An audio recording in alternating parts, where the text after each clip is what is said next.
بسم اللہ الرحمن الرحیم۔ ایک جانب مسلمان عید الاضحیٰ کا استقبال کرنے اور اپنے بیوی بچوں کے ساتھ عید کی خوشیاں منانے کی تیاریاں کر رہے ہیں۔ میں اس وقت یہ براہ راست پیغام پاکستانی افواج کے مخلص افسران اور سپاہیوں کے نام کرتا ہوں اور امت کی باقی افواج کے نام بھی، اور میں انہیں یاد دلانا چاہتا ہوں کہ انہوں نے فلسطین اور غزہ کی بابرکت زمین میں اپنے لوگوں، عورتوں، بچوں، بوڑھوں، مردوں کو بیار و مددگار چھوڑا ہوا ہے، اور طاقت رکھنے کے باوجود وہ ان کی مدد کو نہیں آئے ہیں۔ میں آپ کو ہمارے حقیقی کمانڈر صلاح الدین ایوبی کی یاد دلاتا ہوں کہ جب سقوط القدس کا ان کو علم ہوا تو اس کے بعد انہوں نے مسکرانا چھوڑ دیا تھا۔ اس غم میں وہ بیمار ہو گئے تھے۔ اس نے کہا تھا، اس کے الفاظ میں آپ کو بتاتا ہوں، وہ کہتے ہیں میرے دل کا درد کتنا شدید ہوگا کہ میں اسلام کے شہروں کو یکے بعد دیگرے ہاتھ سے نکلتا دیکھ رہا ہوں۔ جب جنگ حطین کے بعد انہوں نے القدس واپس لے لیا تو ان کا چہرہ پھر بھی غم سے اٹا ہوا تھا۔ وہ غمگین چہرے کے ساتھ شہر میں داخل ہوئے اور اس عظیم فتح پر بھی خوش نہیں ہوئے، غمگین رہے۔ جب وہ داخل ہوتے ہوئے اداس تھے، ان سے پوچھا گیا کہ اب کیوں اداس ہیں آپ؟ تو اس نے کہا میں کیسے خوش ہو سکتا ہوں جب اس شہر والوں پر اتنے بڑے سانحات گزر گئے۔ میں یہاں داخل ہوتے وقت کیسے ہنس سکتا ہوں جبکہ میرا دل اس درد سے کراہ رہا ہے کہ یہاں کے مسلمانوں نے کیا کچھ برداشت کیا ہے۔ ان کے لیے القدس کی آزادی ایک شرعی فریضہ تھا، کوئی احسان یا بہادری نہیں تھی، اور ان کے لیے سب سے بڑا مسئلہ مسلمانوں کے مقدسات اور حرمات کا دفاع تھا، نہ کہ اپنی نمود و نمائش، نہ کہ اپنی تشہیر، نہ کہ فتح پر ایک ایروگنس دکھانا۔ یہ ان کا مقصد بھی نہیں تھا۔ امیجن، یہ صلاح الدین ایوبی کا موقف اور حالت ہے القدس کی آزادی سے پہلے اور القدس کی آزادی کے بعد بھی۔ اور امیجن کہ جب القدس کو ہم نے آزاد کیا اس وقت تک وہ 70,000 مسلمانوں کو شہید کر چکے تھے، اور آج الغزہ میں صرف 2 سالوں میں 70,000 سے زائد لوگ شہید ہو چکے ہیں۔ تو میں آپ سے پوچھتا ہوں، اے مسلم امہ کے فوجی افسران اور سپاہیوں، کہ آپ کی بھی وہی حالت ہے جو صلاح الدین کی حالت تھی؟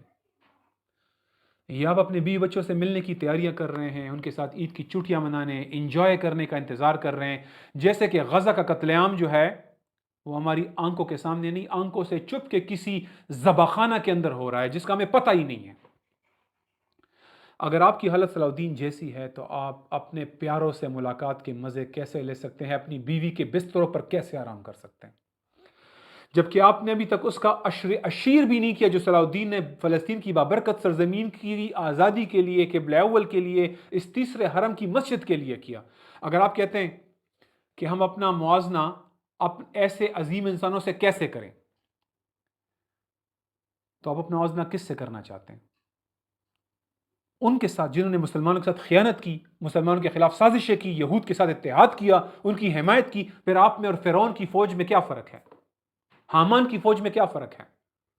اللہ سبحانہ وتعالیٰ نے فرمایا ان فرعون و حامان و جنودہما کانوا خاطئین، یقیناً فرعون، حامان اور اس کے سپاہی گناہگار تھے۔ کیا آپ اس پر راضی ہیں کہ جہنم میں فرعون اور حامان کے ساتھ دوبارہ اٹھائے جائیں؟ اللہ آپ کو اس سے محفوظ رکھے۔ آپ بھی صلاح الدین جیسے ہیں۔ صلاح الدین ایوبی نہ انبیاء میں سے تھے، نہ ہی وہ کوئی بادشاہ تھے، وہ آپ کی طرح انسان تھے۔ ویسے ہی ایمان لائے جیسے آپ لائیں، ویسے ہی اللہ سے امیدیں رکھی جیسے آپ نے رکھی ہیں۔ لہٰذا ان بزدل حکمرانوں کی سرگوشیوں پر کان نہ دھریں جنہوں نے اس مختصر سی اس باطل دنیا کے لیے اپنی آخرت بیچ دی ہوئی ہے۔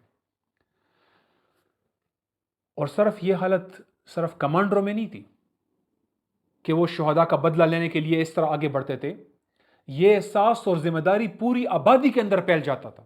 مورخین نے درج کیا کہ شمالی افریقہ اور شام کے مسلمانوں نے جب اندلس کا سقوط ہوا تو کئی دنوں تک اپنی خوشیاں منانے سے گریز کیا۔ سقوط القدس اور مسجد اقصی میں قتل عام کے بعد پوری اسلامی دنیا میں غم کا سما تھا۔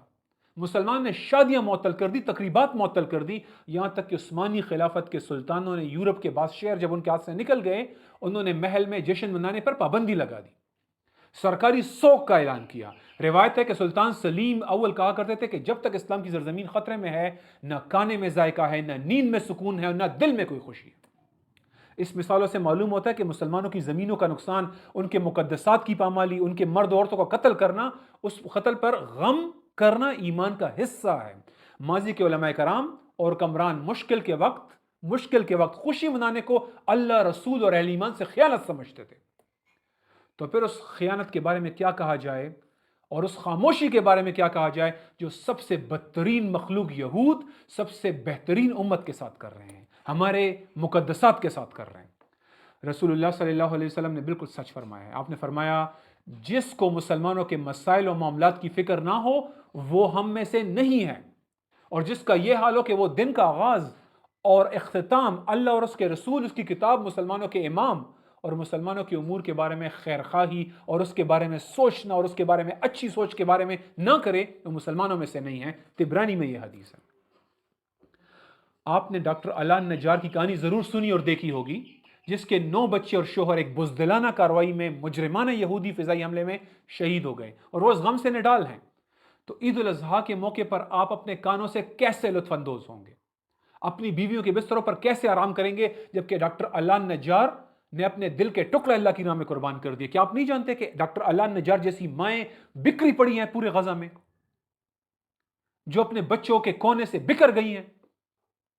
عباسی خلیفہ المعتصم کے لیے اموریہ کی ایک اکیلی مظلوم عورت کی صدا وا معتصمہ کافی تھی۔ اس نے ایک لشکر تیار کر کے بھجوایا۔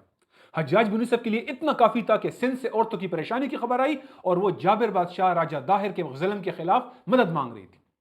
اس نے محمد بن قاسم کی قیادت میں فوج بھیجی جس نے ظالم بادشاہ راجہ دار کو قتل کر دیا اور پاکدامن عورتوں کا بدلہ لیا۔ تو اللہ کی قسم آپ کیا کہیں گے جب فلسطین کی پاکدامن عورتوں کی طرف سے آپ کو ہزاروں فریادیں آپ پہنچی ہیں؟ کھانا پینا نیند آپ کو کیسے سکون دے سکتا ہے؟ سیرت نبی میں ہے اور خلفاء راشدین کے دور میں ہوتا تھا کہ آپ اپنے شوہروں کو باہر جانے کہ وہ اپنے شوہروں کو باہر جانے اور لڑنے کی ترغیب دینے کے لیے ان کی بزدلی کے خلاف احتجاج کے طور پر عورتیں شوہروں سے اپنے آپ کو روک لیتی تھی۔ غزوہ تبوک کے موقع پر کچھ صحابیات نے اپنے شوہروں سے اپنے آپ کو روکا اگر وہ جہاد پہ نہ نکلے اور آگے بڑھنے پر زور دیا۔ ایک عورت نے اپنے شوہر سے کہا، یہ الفاظ ہیں ان کے، میرے بستر کو مت چھونا اگر تم اللہ کی راہ میں جہاد کے لیے نہیں نکلو گے۔ عمر بن خطاب رضی اللہ عنہ اب پیچھے ہٹنے والوں کو سزا دیتے تھے اور عورتوں کو کہتے تھے کہ اپنے شوہروں کو جہاد کی ترغیب دیں۔ کچھ عورتیں اپنے شوہروں سے کہتی تھی ان لم تخرجوا للجہاد فنطلق، اگر تم جہاد کے لیے نہیں نکلو گے تو تمہیں طلاق دینی ہوگی۔ ام حکیم بن الحارث نے اپنے شوہر اکرمہ بن ابو جہل کو کہا کہ اگر تم اس سے کہا میں تم سے مباشرت نہیں کروں گی کہ تم جہاد پہ نہیں نکلو گے، اور وہ یرموک میں شہید ہو گئے۔ مسلمانوں کی فوجوں میں اسپیشلی افسر اور سپاہیوں میں یہ اگر غیرت مند اور عزت دار لوگ اگر غیرت والے کام نہیں کریں گے تو ان کی ساکھ ختم ہو جاتی ہے، ان کا شرف ختم ہو جاتا ہے، ان کی قوت ختم ہو جاتی ہے۔ اگر وہ مظلوموں کی حمایت میں نہ کھڑے ہوں، مسلمانوں کی حفاظت میں نہ کھڑے ہوں، ان کی مردانگی اور وقار چھن جاتا ہے اس سے۔ عمر بن الخطاب کہتے تھے جو شخص بغیر شرعی عذر کے جہاد ترک کرے گا اس کی گواہی قبول نہیں ہوگی۔ ایک طرح سے فاسق ڈکلیئر کرتے تھے۔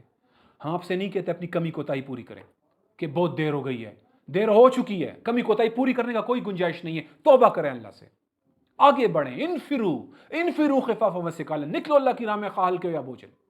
اپنے بھائیوں کی حمایت کریں جو اسلامی ریاست خلافت قائم کرنا چاہتے ہیں تاکہ ہم مسلمانوں کے لیے جہاد کر سکیں۔ آپ ڈاکٹر علان نجار کی آواز پر لبیک کہیں۔ آپ کیا محمد صلی اللہ علیہ وسلم کے حوض پر صلاح الدین محمد بن قاسم اور خالد بن ولید کی صف میں کھڑے ہونا چاہتے ہیں یا نہیں؟ یا آپ خائن حکمران اور ان کے حواریوں کے ساتھ سکر یعنی جہنم میں فرعون اور حامان کے ساتھ کھڑے ہونے پہ تیار ہیں؟ ہر ایک کے لیے آزمائش ہے اور یہ آزمائش کا دن ہے۔ جس کے دل میں ذرا برابر ایمان اور ذرا برابر عقل ہوگی وہ رائٹ چوائس چوز کرے گا اور آخرت میں کامیابی اللہ والوں کے لیے۔